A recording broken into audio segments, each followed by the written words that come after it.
Bonjour, je suis Youssef Anwar. Je vais présenter une activité de français pour la première année du collège. Aujourd'hui, après avoir révisé toutes nos leçons, on doit faire une petite évaluation, un petit test pour savoir où on en est arrivé. Alors, cette évaluation, ce contrôle, bien ce test, commence bien sûr, comme toujours, par un texte. Le texte qu'on a ici il est titré « Le château renouvelé ». Je vais essayer de vous lire le texte, expliquer certains mots, pas tous bien sûr, mais certains mots difficiles. Et je vais essayer tout simplement de lire les questions pour que vous puissiez les comprendre facilement. Le château renouvelé. Jeanne et son père prenaient leur dîner en tête-à-tête. Ils souriaient en se regardant, se prenaient les mains à travers la table et, saisis tous deux d'une joie enfantine, ils se mirent à visiter le château réparé. C'était un de ces hauts et vastes châteaux normands, bâti en pierre blanche, devenue grise, et spacieux à loger une race. Je répète pour le premier paragraphe, ici, je ne vais pas tout expliquer, mais par exemple, je vais expliquer que le château, c'est un vaste château normand, ça veut dire, un château normand, c'est un château qui appartient à une région qui se trouve au nord de la France, au nord-ouest de la France, et qui s'appelle la Normandie. Et dans cette Normandie, il y a beaucoup de châteaux, de très vieux châteaux. Alors, un vaste château normand, bâti en pierre précieuse, devenu grise et spacieux, à loger une race. Attention, ici, une race, c'est au sens tout simplement de famille, grande famille. Ce n'est pas la race brune, la race noire, la race blanche, etc., mais au sens de la race, une grande famille où il y a des enfants, des parents, des arrière-grands-parents, etc. Un immense vestibule séparé en deux la maison est traversée de part en part, ouvrant ses grandes portes sur deux faces. Un double escalier semblait enjamber cette entrée, laissant vide le centre et joignant au premier ces deux montées à la façon d'un pont. Au rez-de-chaussée, à droite, on entrait dans le salon démesuré, tendu de tapisseries à feuillage où se promenaient des oiseaux multicolores. Tout le meuble en tapisserie au petit point n'était que l'illustration des fables de La Fontaine. À côté du salon s'ouvrait la bibliothèque pleine de livres anciens et de chambres inutilisées. À gauche, la salle à manger en boiserie neuve. Le texte, d'après Guy de Maupassant, Une vie, édition Hachette, 1999. On passe maintenant aux questions. Attention, il y a des questions de compréhension et des questions de langue. Première question, c'est des questions de compréhension sur 10 points. Complète le tableau suivant, 5 points. Titre du texte, auteur, édition, date. Deuxième question. Dans ce texte, l'auteur décrit une personne, un lieu ou un objet. Tu vas essayer d'abord de recopier. D'abord, tu vas recopier la bonne réponse, c'est-à-dire si c'est une personne ou un lieu ou un objet, et puis tu vas justifier ta réponse par une phrase du texte. Tu vas chercher dans le texte une petite phrase qui justifie que on est en train de décrire soit une personne, soit un lieu ou un objet. Troisième question, réponds par vrai ou faux, en justifiant. A. Jeanne et son père prenaient leur déjeuner ensemble. Est-ce que c'est vrai ou est-ce que c'est faux?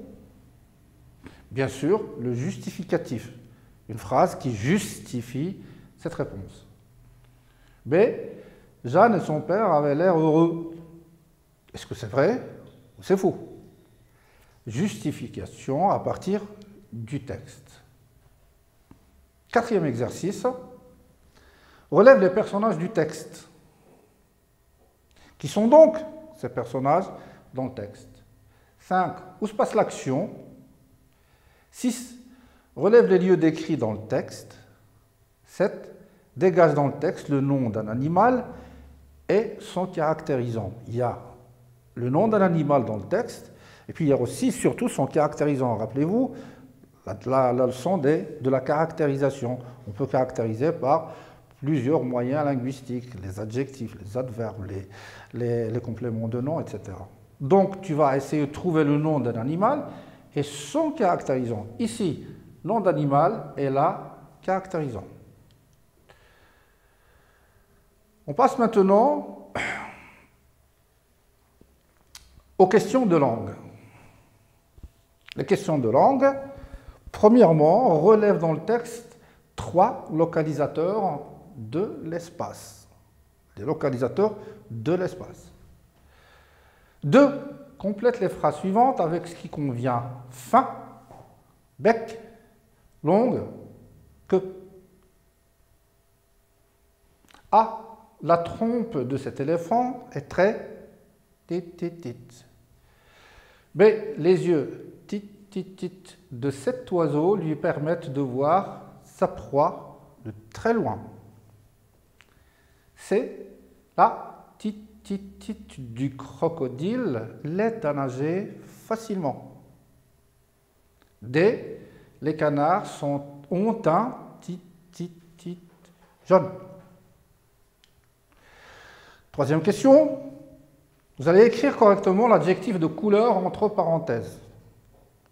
On a fait une leçon pour les adjectifs de couleur. Donc, vous allez essayer d'écrire correctement les adjectifs entre parenthèses. Cette chatte est gris. Attention, comment ça va s'écrire? B. Ces fleurs décorent le jardin. Jaune. C. Mon père gardait encore les cheveux noirs. Quatrième question, vous allez tout simplement compléter le tableau. Vous avez des objets, ici la description d'un objet. Vous avez des objets. Premier objet, bureau. Deuxième, stylo. Troisième, bicyclette. Alors, le bureau est en quelle matière? C'est-à-dire la matière de fabrication. Vous allez dire, le bureau est en plus matière. Le stylo étant plus matière, la bicyclette étant plus matière. Cinquième question, donne la forme des objets suivants. La forme des objets, quelle est leur forme? Premier objet, la fenêtre, la pizza, la tranche de pizza. Allez, vous avez bien travaillé, on passe à la correction. On va corriger, tout simplement. Je reviens au texte. On va essayer d'expliquer le texte. Le château renouvelé. Le château renouvelé, ça veut dire qu'il a été refait, il a été retapé, il a été réparé, il est refait. Jeanne et son père prenaient leur dîner en tête-à-tête. En tête-à-tête, c'est-à-dire tout seul, il n'y a pas de troisième personne avec eux. Donc, ils sont en tête-à-tête. Ils souriaient en se regardant, ils se prenaient les mains à travers la table et saisis tous deux d'une joie enfantine, ils se mirent à visiter le château réparé. Donc, ils sont tellement heureux, ils sont tellement contents qu'ils ressemblent un petit peu à des enfants. Alors, ils se mettent à visiter le château qui a été refait. Là, on est en train de décrire le château. C'était un de ces hauts et vastes châteaux normands. Château haut et vaste. Vaste, ça veut dire très large, de grande dimension. Bâti, ça vient du verbe bâtir, c'est le verbe construire. Et donc, il est construit en pierre blanche. Et ces pierres blanches, elles sont devenues, avec le temps, elles sont devenues grises. Et spacieux, ce sont les châteaux qui sont spacieux. Spacieux, ça veut dire très, très vaste. Spacieux, à loger une race. Tellement spacieux, tellement vaste qu'on peut y mettre, qu'on peut y loger toute une grande famille. Ici, la race, c'est au sens de très grande famille avec des enfants, des parents, des grands-parents, même des arrière-grands-parents. Un immense vestibule séparé en deux, la maison est là traversée de part en part. Un vestibule, c'est tout simplement un couloir. Donc il y avait un couloir qui traversait la grande maison, ce grand château, de part en part, ouvrant ses grandes portes sur les deux faces. Un double escalier, il y avait un double escalier. Semblait enjamber cette entrée, laissant vide le centre et joignant au premier ces deux montées à la façon d'un pont. Donc ces deux escaliers, ils ressemblaient tout simplement à un pont. Au rez-de-chaussée, attention, le rez-de-chaussée, ce n'est pas le premier étage. Je vais essayer de vous expliquer ce que c'est que le rez-de-chaussée. Le rez-de-chaussée, c'est tout simplement le niveau, le premier niveau, ce n'est pas le premier étage, il y a une différence entre niveau et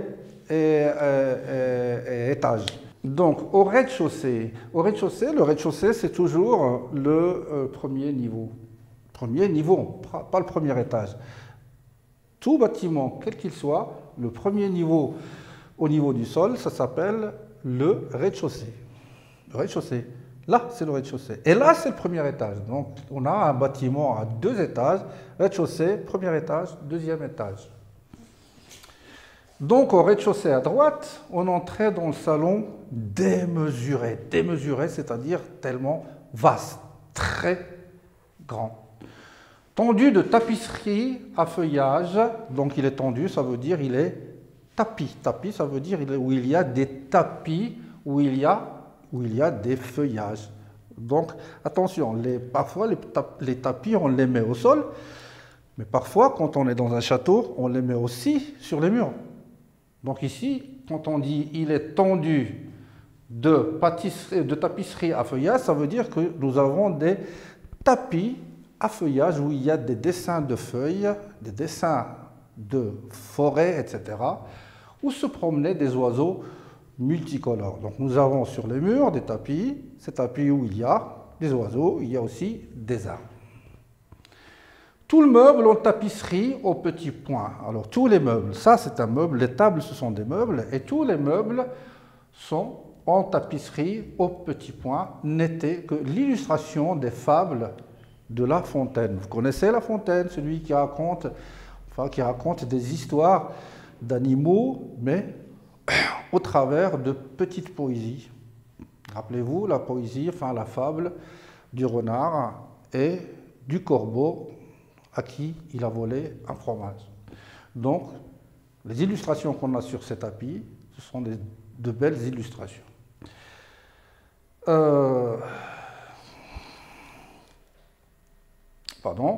À côté du salon se trouvait la bibliothèque pleine de livres anciens et de chambres inutilisées. À gauche, la salle à manger en boiserie neuve. Une salle à manger, c'est une table avec des sièges et le tout est fabriqué avec du bois. Bien, on passe maintenant à la première question. Question de compréhension.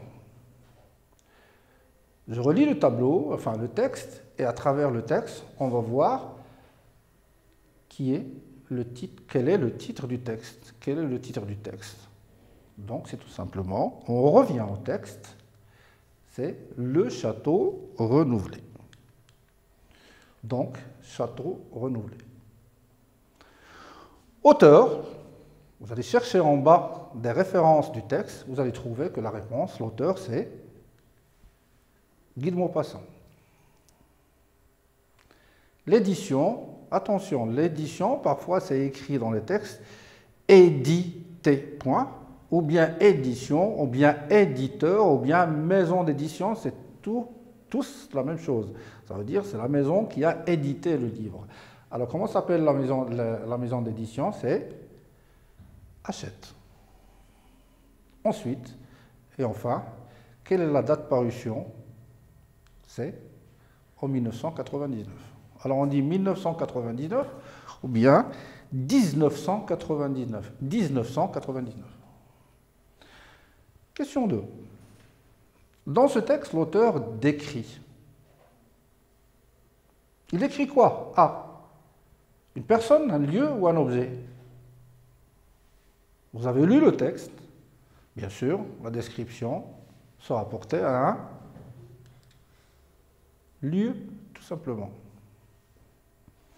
Justification de réponse par une phrase du texte.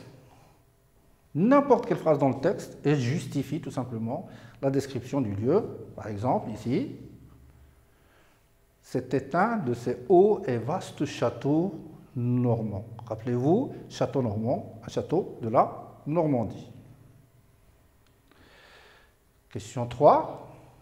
Réponds par vrai ou faux en justifiant. Jeanne et son père prenaient leur déjeuner ensemble. Est-ce que c'est vrai ou bien c'est faux? Bien, Jeanne et son père, ils étaient en train de manger. Mais quoi? Il était en train de prendre un repas. Mais lequel? Le déjeuner ou bien le dîner? Si vous avez mis que c'était vrai, eh bien c'est faux. Tout simplement parce que c'est faux. Parce que la justification montre que c'est un dîner qu'ils prenaient. Jeanne et son père prenaient leur dîner en tête-à-tête. B. Jeanne et son père avaient l'air heureux, ils avaient l'air contents, ils paraissaient très heureux, ils paraissaient contents. Est-ce que c'est vrai? Bien sûr, c'est vrai. Justificatif. Il y a une proposition dans la phrase qui dit « Ils saisit tous deux d'une joie enfantine ». Ils sont saisis, ils sont submergés, tous les deux, par une joie d'enfant. Question 4. Relève les personnages du texte. Alors, qui sont ces personnages du texte? Les personnages du texte sont tout simplement Jeanne et son père. 5e question, où se passe l'action? Oui, l'action se passe dans un lieu. On a décrit ce lieu, et donc ce lieu, c'est facile à trouver, c'est donc dans un château. 6. Relève les lieux décrits dans le texte. Les lieux décrits dans le texte. Qui sont les lieux décrits? Attention, il y a plusieurs lieux, mais on va tout simplement relever ceux qui sont décrits. Le vestibule, c'est-à-dire le couloir, le salon vaste, le château de Normandie, de Bretagne, et la salle à manger, une salle en boiserie. Et donc, elles sont décrites soit par des compléments de nom, soit par des adjectifs. Dernière question, en compréhension. Dégage dans le texte le nom d'un animal et son caractérisant. N'oubliez pas son caractérisant. Donc, un nom d'animal, c'est le seul animal qu'on a vu dans le texte, c'est des oiseaux. Ils ont été caractérisés par quoi? Rappelez-vous. Par un adjectif de couleur multicolore. Première question en langue, communication. Relève dans le texte 3 localisateurs. Attention, 3 localisateurs. Localisateurs de l'espace. Quels sont les localisateurs de l'espace? Rappelez-vous. Premier, au rez-de-chaussée. Au rez-de-chaussée, c'est un localisateur d'espace. Deuxième, à droite. Rappelez-vous, pendant la leçon, des localisateurs d'espace. À droite, à gauche, en haut, en bas, à côté, près de, loin de. Il y en a d'autres. Et troisième localisateur, c'est à côté d'eux. Tous ces localisateurs se trouvent dans le texte. Question 2. Complète les phrases suivantes avec ce qui convient. Fin, bec, longue, queue. C'est quoi? Donc fin. Un bec, vous savez ce que c'est qu'un bec? Un bec d'oiseau. Longue, la queue, vous savez ce que c'est qu'une queue. La queue, ce sont les oiseaux qui ont des queues. Alors, A, la trompe de cet éléphant. Un éléphant, il a des défenses et il a aussi, entre les défenses, il a une trompe. Et cette trompe, elle est comment? Est-ce qu'elle est fin? Est-ce qu'elle est bec? Est-ce qu'elle est queue? Non. La trompe de cet éléphant est très longue. B, les yeux de cet oiseau lui permettent de voir sa proie très loin. Une proie, c'est ce que peut attraper un oiseau de proie. Les oiseaux de proie sont des oiseaux qui tuent pour manger. Ce ne sont pas des granivores, par exemple. Les petits oiseaux, ce sont des oiseaux granivores qui mangent des grains. Ou bien ils sont herbivores, ou bien ils sont frugivores, ils mangent des fruits. Mais les oiseaux de proie sont des oiseaux qui doivent tuer d'autres animaux pour s'alimenter. Et donc, Dieu a donné à ces oiseaux une vue très pointue. Donc, comment sont les yeux de cet oiseau qui va lui permettre de voir sa proie, ce qu'il va attraper de très loin? Eh bien, les yeux, il faut être intelligent tout simplement parce que le seul mot au pluriel, c'est tout simplement fin. Donc, c'est fin. Même si vous ne connaissez pas le sens du mot fin, le seul mot au pluriel, c'est fin. C'est là du crocodile. L'aide à nager facilement. La quoi? La bec? La queue? Bien sûr, c'est la queue. Pourquoi la queue? C'est tout simplement la queue. C'est tout simplement la queue du crocodile. Elle devient comme un propulseur, c'est-à-dire un moyen de pousser l'animal pour mieux nager. Donc, elle l'aide à nager facilement. Et dernier mot, c'est les canards ont un bec jaune. Ils ont un bec jaune. Écris correctement l'adjectif de couleur entre parenthèses. Donc, cette chatte est, on avait mis gris, donc elle est grise. Ces fleurs, on avait mis jaune, ces fleurs décorent jardin, jaune avec S, grise S. Mon père gardait encore les cheveux, on avait noir, bien sûr, les cheveux noirs qui prend un S. Quatrième question, complète le tableau suivant. Bureau, le bureau est en quoi? Matière de fabrication, il est en bois. Parfois, il est en métal. Le stylo est en quelle matière? Il est en plastique. Ou bien en métal aussi. La bicyclette est normalement, généralement, elle est en métal. Dernier exercice, donne la forme des objets suivants. La forme, bien sûr, la fenêtre est rectangulaire ou bien carrée. Elle est rectangulaire ou bien carrée. Parfois, vous avez des fenêtres qui sont rondes. Mais les fenêtres qui sont rondes, ça s'appelle des hublots. Avec un H, ce sont des hublots. Et c'est pour les avions ou bien pour les bateaux. Les fenêtres qu'on a dans les avions, ça s'appelle des hublots ou bien dans les bateaux.